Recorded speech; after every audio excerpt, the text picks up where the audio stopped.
আমি ওকে 6 মাস ধরে আমার শরীরে টাচও করতে দিইনি, এবার ও নিজে থেকেই আমাকে ডিভোর্স দিয়ে দেবেন।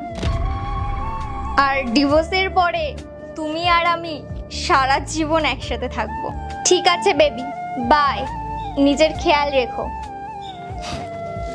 ওই বলছিলাম আমার বন্ধুর ওখানে পার্টি আছে, তো তোমাকেও যেতে বলেছে, তো তুমি তাড়াতাড়ি ড্রেসটা চেঞ্জ করে নাও আর চলো। ওই অ্যাকচুয়ালি সকাল থেকে না আমার মাথাটা খুব যন্ত্রণা করছে, এই জন্য ভাবলাম একটু রেস্ট নিয়ে নেব।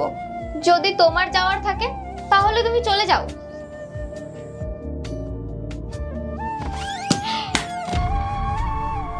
বুবাই, তুমি মদ খেয়ে এসেছো? হ্যাঁ, ওই বন্ধুরা মিলে একটু খাইয়ে দিয়েছে। যদি আমি জানতাম না তুমি মদ খাও, তুমি মদ খোর, তাহলে আমি তোমাকে কখনোই বিয়ে করতাম না।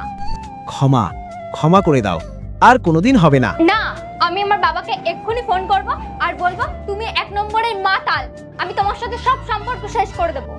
বোবাই নেশা করে ফিরেছে বলে কোয়েল বোবাইয়ের সাথে সব সম্পর্ক শেষ করে দেওয়ার কথা বলে। তখন বোবাই কোয়েলের সাথে যা করলো তা দেখলে তোরা সকলে অবাক হয়ে যাবে। আল্লাহর এই সুন্দর নামটি দেখে যে ভিডিওতে লাইক করে চ্যানেলটি সাবস্ক্রাইব করে দিবে। হে আল্লাহ, তুমি তাদেরকে হজ করো, তৌফিক দান করো। মানে 6 মাস হয়েছে আমাদের বিয়ে হয়েছে, আর আমাদের মধ্যে কোনো স্বামী স্ত্রীর সম্পর্ক নেই। নেশা করে এসে বোবাই কোয়েলকে সবকিছু বলতেছিল, কারণ সে কোয়েলকে তার বয়ফ্রেন্ডের সাথে কথা বলতে শুনে ফেলেছিল।